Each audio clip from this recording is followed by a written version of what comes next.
Hey, hey, hey, welcome back to Goals and Greatness Podcast, your weekly dose of business banter, big ideas, epic fails, and the systems that make the dream work. With your favorite duo, Kat and Lou. Double the expertise, double the fun. I'm Lou, your navigator on this wild ride of risk-taking and rule-breaking. And I'm Kat, your go-to guru for all things startup. Together, we're unzipping the secrets of success and taking you behind the scenes of our crazy world. Whether you're a CEO in the making or you've just scribbled your first business plan on a napkin, we're here to fuel that fire and help you unleash your greatness to achieve those big, bold goals. So entrepreneurs, visionaries, and everyone in between, get ready to join the ride with Kat and Lou. Let's turn up the volume and unleash your greatness. Yes, hello. Hope everybody had an amazing week with friends and family, reconnecting during Thanksgiving week. We are back, and today's topic is to work with family or to not work with family. This is, yeah, this isn't something that I hear. There is such a divide on this topic, and I'm excited to chat a little bit about this and hear your thoughts on this, Mary Lou. But people all the time, like they see Spencer and I were like, you work with your husband? And I'm like, yeah. I'm like, we kind of do all things together. Like, I love doing life with him. And people are like, oh my gosh, I could never, right? And then there's other friends who like they all run businesses together with their spouses. And I'm like, that's my crew. Like I'm the work with your spouse crew. But there's some very, very important things because I get the issues that people can have, if things aren't there, and we can chat about it. But I know for myself, like since I was little, I think, well, probably in my teens, right? When I first chose the course of entrepreneurship and I was like, I want to be an entrepreneur. I remember I was at my friend Carly's house, and she had said her parents, like, how are your parents everywhere, right? Like they'd come to all their games, they'd travel. And they were engineers. They had their own company and they were engineers and they worked together, and I remember just being like, I want that, and I love their dynamic. I loved how much fun they have. I love the flexibility they had and the ability to do more life together. Cause it wasn't like, oh, my wife couldn't get off or, oh, my husband's business has this. It's like they planned their life together. And I knew from early on when I saw that, like that was something I desired. And so I always was like, one day I will work with my spouse. I will have a business with my spouse. I will support a business they have, I honestly didn't think at 14 they'd be supporting, a business I had grown, and it's cool to be growing businesses together now. So it's pretty neat, but I'm curious, for you growing up, I know now, you guys do a lot of stuff together, but just what was your opinion on this? Like, was there ever a time where you were like, I will never work with family? I know you worked like with horses, all that, or different dynamics. I know a lot of your family has kind of crossed over with stuff. I'd love to hear a little bit about your background in this. Yeah, well, first, I think that's very cool that you thought about it at a young age. I actually never thought about working with family. I think I was just thrust into working with family. When I was 15 is when I was my first bout of working with family. And it was like Saturday morning. I was like causing trouble at school, causing trouble at home. And my brother woke me up. He's like, you're going to go work at the ranch, for an indefinite amount of time. Mom wants you to work at the ranch. Or it was some version of that. And I was just woken up very early and kind of dropped off at the ranch. And I ended up working there with my cousin for a couple of years at the Equestrian Academy. And we always used to joke about that because my first job was literally scooping up poop and brushing horses and stuff. But yeah, no, I mean, I think it's neat that you thought about that early, like specifically with a spouse. I wouldn't say I had like an opinion that swung in either direction right away,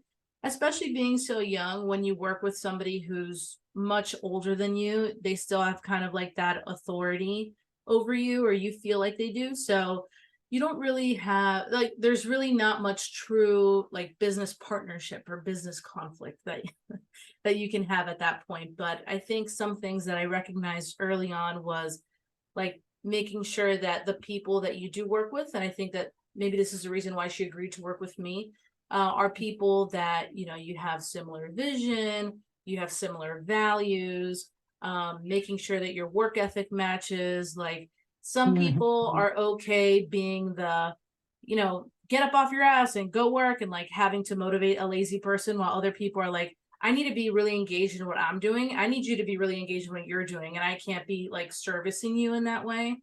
So I think early on, I recognized like making sure that the personality is a good match, you know. And I would say for you, something I've recognized with you and Spencer is that you guys are both high energy and you both like get shit done, but you also are both very different. And like what you're really strong in, I feel like he could probably work on, and then what he's really strong in, you know, you could probably work on. So I think you guys make up for what the other person lacks. Is that something that you recognize, like when you were courting each other, or was that like something that was top of mind? Um, I don't know that that was top of mind when I was, with him. But I think for me, when I think about, one of the things that you mentioned, we can go back to that. One of the big things was vision, right? Aligned vision and what we wanted for our future, and so it was more around that aspect of just like having, being like-minded. I did love that there were areas where we definitely challenge each other to grow in different areas, like hands down, And so I said, I felt like he was a mirror for me and I for him, and it's like, well, the things I didn't want to see, he's like, you got to work on this, like, but it was a very positive thing that helped us both like really focus on the different areas that we might be able to hide from someone else. But we really brought those things out of each other for, ultimate growth. Right. But I think that whether you're working with a best friend or you're working with family or whatever it is, like, just do we have a similar vision in terms of what we want life to look like, right? And I say life, people are like, wait, I thought we were talking business. I think it's important to talk about what you want life to look like when it's someone that you're close to, that you do life with, right? If it's a best friend, if it's a sibling, if it's, your, I was going to say a lover or your significant other. My lover too. But I think it's important that you guys know like what you want life to look like, right? Because you have different outlooks in terms of what you want to be doing. And one person's like, I want to work until I'm 60, and like that's something that like, or they never want to retire, right?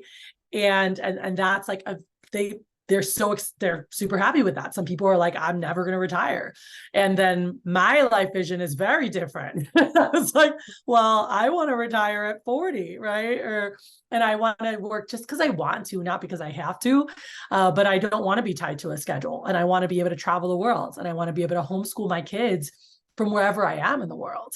And that's important, because if my partner was like, no, they need traditional schooling, I don't agree with that. Like they need this structure, they need that. That would be really hard, because like to build a business with that, well, to do life in general, right? But just want to know these things, because for me, like the business that I want to have and build needs to be one that allows me to work from anywhere in the world, right? Because I do love to travel. And so I don't want a brick and mortar. I don't want to open an office of some sort necessarily that people come to.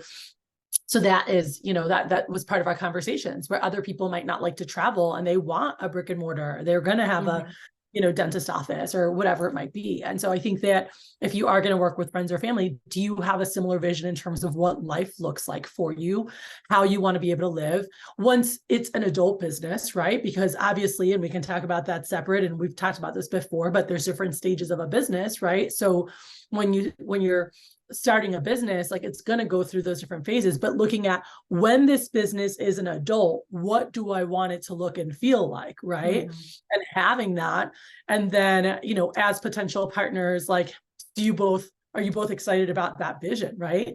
And I think something that's really cool to do is on your own, being able to say, hey, I'm thinking about this, or I think this would be cool. Like, what does this look like to you? What do you envision? Or, hey, what do you envision? Even you and I going into this, like, okay, who do you want to serve? What do you want to go through?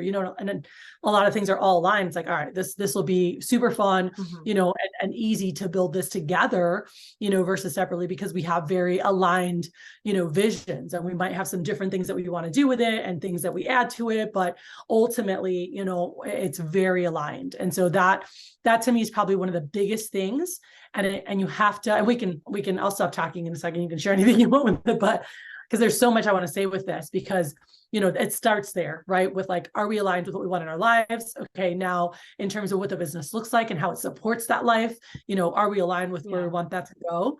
And then being able, like you talked about with like the different strengths, right? Like being able to divide and conquer. I'm definitely more the visionary idea. And I'll sit down, I can plan it, what needs to happen, whatever it is. And my husband, so I'm kind of the CEO of our world, and he's the COO.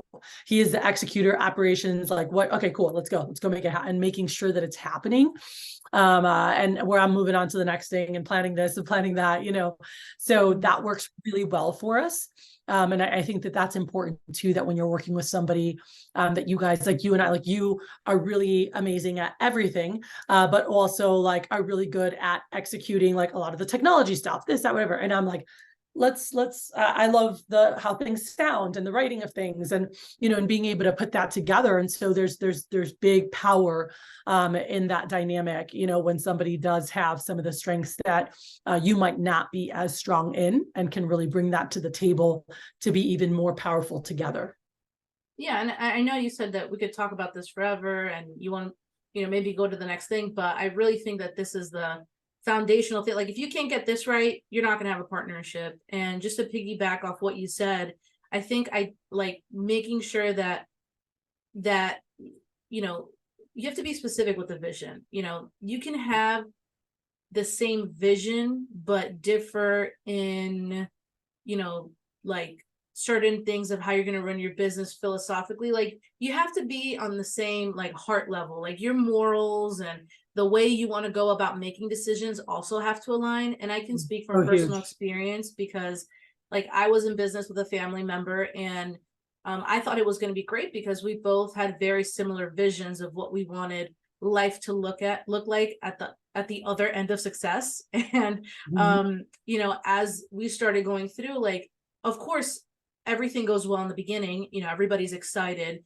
and then what really tells the tale, yeah, and then when things go to crap, and you guys just you have very different values, like morally and philosophically, and those things dictate your decisions inside and outside of business, and everything affects each other, that's when things can kind of implode. So I think while it's important to keep vision as like the central focus, you also need to dive a little bit more into like, are we like, and not try and foresee what your conflict resolution is gonna look like, but kind of, because in those critical moments where things can make or break certain aspects of your business, you want to make sure that even if you don't agree on something, you guys are going to be able to compromise and come to decisions together. And that's kind of where, in one of the businesses that I had, one reason why, we unfortunately had to part ways was we just weren't in line in how we were going to make decisions together and how we were going to solve business problems. So one thing is solving problems within each other and your relationship, and how to address certain things that you don't like. And then other things are, how do you guys attack problems together? And I feel like that's where a lot of people get lost as well, because they think, oh, well, we're such great friends, so it should work. We can resolve things when we're friends, so it should work in business. And it's just not so. Like, people are, you have to have an even higher level of communication. Like, it has to be even better, because you care about this person, right? Exactly. So, and so I do feel like vision is the core thing. And then understanding too that your vision doesn't have to be match one-to-one exact. Like, what needs to match is that the vehicle, the business, can take you both to those places. If it can take you both to what you guys are looking for, then it's gonna match. Like, here's an example. Let's say that the business was whatever it is, right? And one person was like, well, I want to exit in 5 years. You can create plans and strategies around that stuff to be able to accomplish those goals. It doesn't have to be so cut and dry, like, oh, we don't align that we want to both retire in 7 years and 5 months, so it's not going to work out. Like, as long as the vehicle is going to get you both to where you want to be, and you guys kind of plan for it, then you should be good to go. Yeah, that's such a big thing that you just said too, like the end outcome. And I guess we were talking about that, with vision, but that's a great example, in terms of someone might want to build a business that's going to be here for 50 years and pass it down generation after generation. And the other person might be like, I want to build something that I can have a great exit out of, right? Very different end results. So this one's a problem because this one wants to exit and sell it. And they're like, no, I want this to be a generational like business, right? And so knowing those things is huge. So as you were chatting, I was thinking about, as I mentioned, the higher level of communication that's needed for this is so huge. And I was going to ask, like, what are some of the things in order for a partnership, with someone that you love, a best friend, a family member, a significant other, like what are some of the factors that you feel need to be there, right? For instance, I had top of mind you have to be willing to communicate. You can't just ignore it, and like hope something goes away, because that can snowball. At least for a personality type like mine, that shit's going to snowball and it's going to turn into something way more, and so I want to be able to resolve it. And so are you willing to have the hard conversations, right? Like, are you both willing and knowing that sometimes like we might not agree with something or something might rub us the wrong way, and we need to do that. But the other thing I was thinking about was like the personality types, right? Like, are you aware of their quirks, right? Are you aware of their OCDs? And are you okay with that? Knowing that like there are some things they might like it in a certain way, or they might be more, seem like they don't care, but they're just more like free and whatever. And knowing that about each other and like being okay with that. Or are you going to get annoyed being like, I just feel like they just don't care. They don't put input because they're just kind of like, oh, whatever. Because they're more like go with the flow. Like, do you really know how they operate, when it comes to business? And the other thing is some people might act a certain way in regular life, but in business be a little bit different, And so like, those are the things that you have to kind of keep an eye out and being okay with that. Saying, hey, let's test this out. Let's go for a run. And, with this idea, but more importantly is our relationship than anything, and if we get to a point where this is conflicting or getting in the way, being okay, like having something in place of like, is there a buyout that the other person can buy it, the other person out? What does that look like? Like having everything in writing. And that's yes. the point right? Like I think that I did this too, with close friends, and I'm like, gosh, everything just needed to be documented, stamped, notarized. We all agreed on it. Like that operating agreement is so freaking huge, and I dropped the ball a couple times. I'm like, oh, we'll figure it out later. Like we've got it, we said it, and then things happen, and it's like, well, what was our plan with this? And it was like, well, we said this. Well, where's that in writing?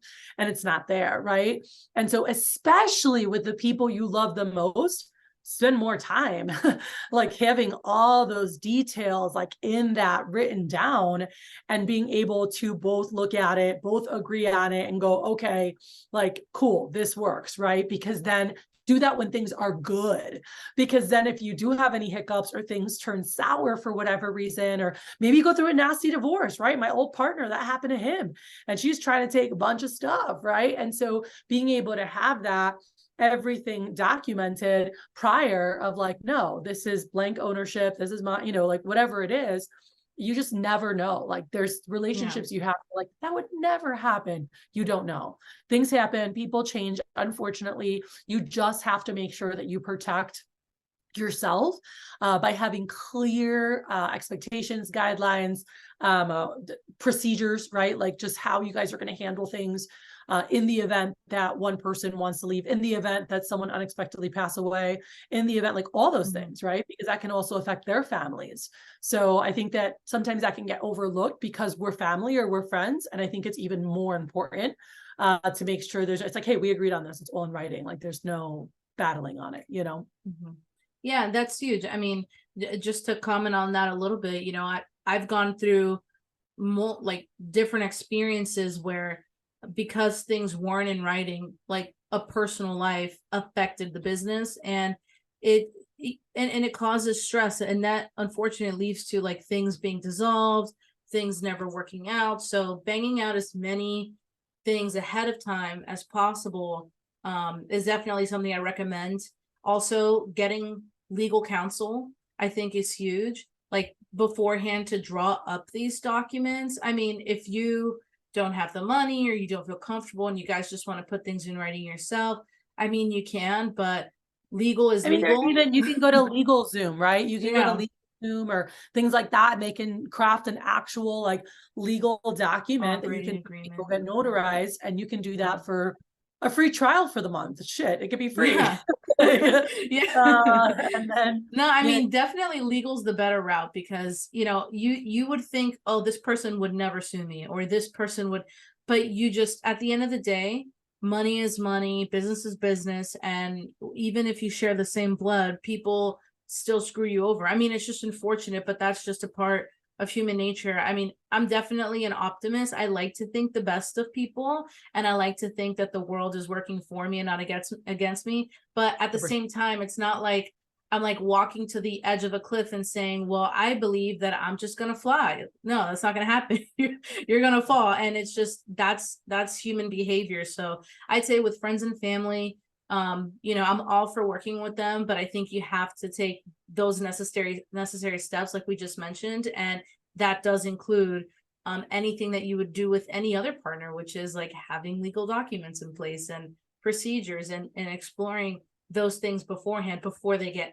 out of hand, you know, later. And yeah, I mean, quick question for you, Kathy. I'm just curious, did you and Spencer, and you could share, you know, if you want or if you don't want to, did you and Spencer actually talk about all that stuff prior to forming your business, like the legality of everything business wise? And was that uncomfortable or?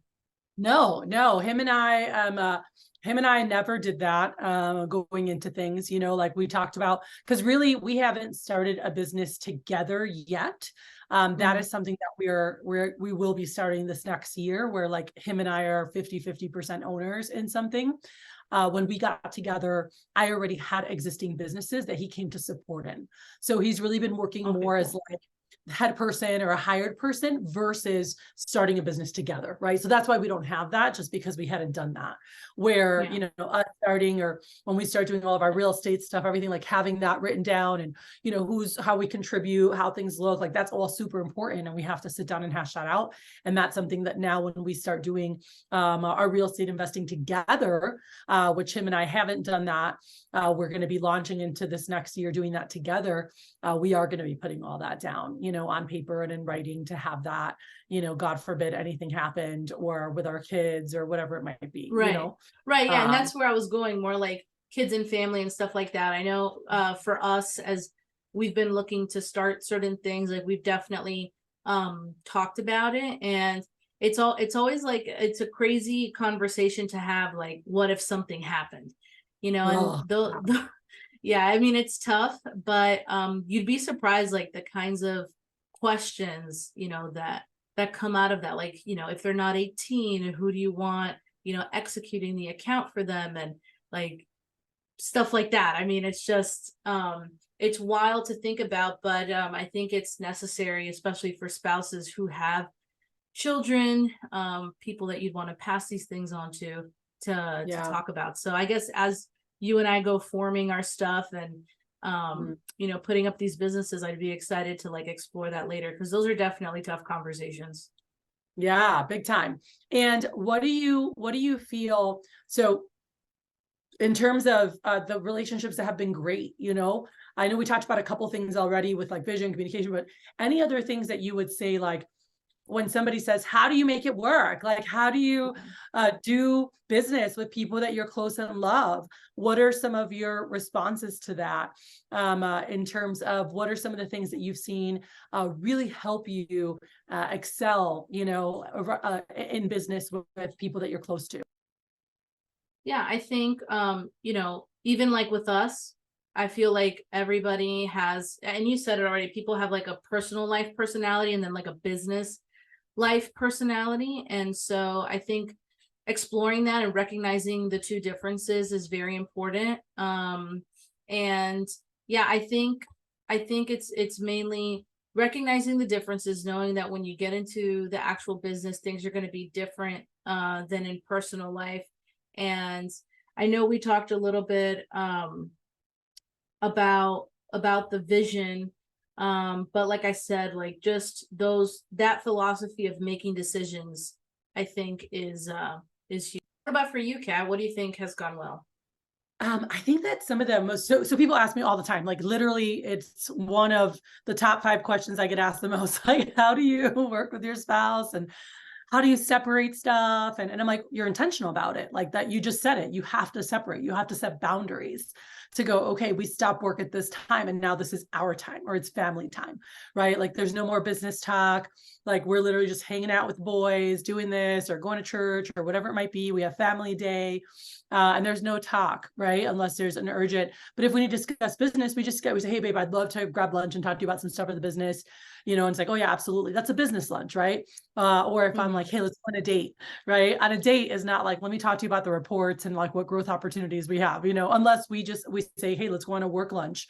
Then we know it's going to be work talk, right? And so just like being very clear, because I think that sometimes I've been a culprit of this, where I'm like, oh, let's go on a work or let's go to lunch, and I just said, let's go to lunch together. My husband's like, oh, cool, yeah, and he was like so excited to just like get quality time with me at lunch, and I'm like, okay, so I have these ideas, and I'm like talking about all this business stuff, and he's like, oh, okay, yeah. I'm like, what? And he's like, no, it's fine. Go ahead, baby. Go.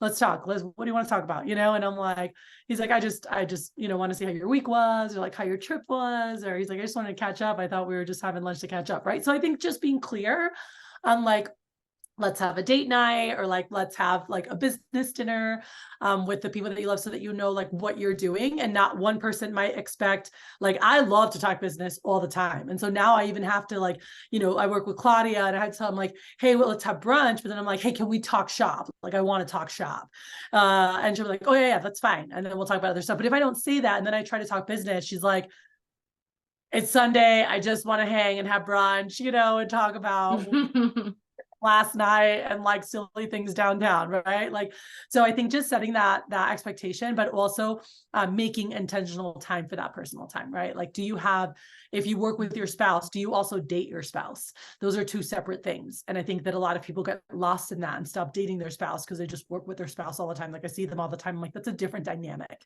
Like, do you go get sexy? Do you buy lingerie or whatever feels good to you, ladies or gentlemen? And just surprise, like, do you still have that surprise factor?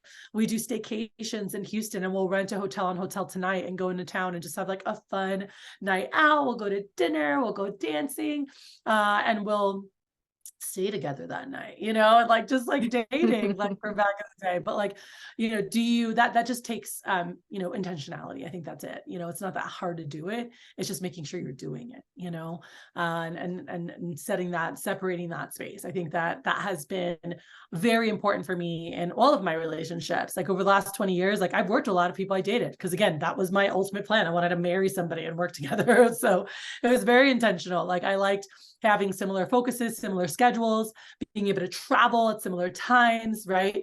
And having same vacation schedules, meaning like no, I didn't have any restrictions. And also I didn't have to wait till summer, and for me, summer was my busiest season for so many years. That it was really, that was, if I married a teacher, that would probably be the worst thing in the world for me and my schedule. Like opposite, yeah. Opposite So schedules. Yeah. So anyway, just, I think that, if you want to make it work, it's, the communication and wanting to communicate, wanting to resolve things quickly, but also being intentional about getting quality time as friends, as siblings, as lovers, whatever it might be, so that they still have that sacred time with you, I think is really important. Yeah, I mean, absolutely. And I'll echo that 100%. I feel the same way. And by the way, you will have some people, because I feel like we're like this, who can talk business all the time. And if you go to lunch, like we would go to dinners and talk about it. We talk about other stuff, but then we just like naturally bring it up. So, just like know your people, right? Yeah. So I guess yeah. So ultimate question, I guess we're answering, and you can give your final yes or no, is to work or not to work with friends and family. I'm all about it. Oh, we didn't even talk about the tax benefits. There's a lot of really good so many. Yeah. So tax benefits, check. Vacation time together, check. Get to hang out with my bestie all the time or someone that I love, check. Like all the things for me, check. So I love it. I'm all for it. You? Yeah. Me, I am all for it with a little asterisk. And the asterisk being exploring all the things we talked about, because it's definitely not fit with every kind of relationship and every kind of person. But anyway, my favorite part of the podcast, I'm not sure if it's your favorite, but I've got two quirky questions for us today. So, you ready? Yes. Question numero uno, holiday themed. What is your favorite Thanksgiving tradition? Oh, favorite Thanksgiving tradition.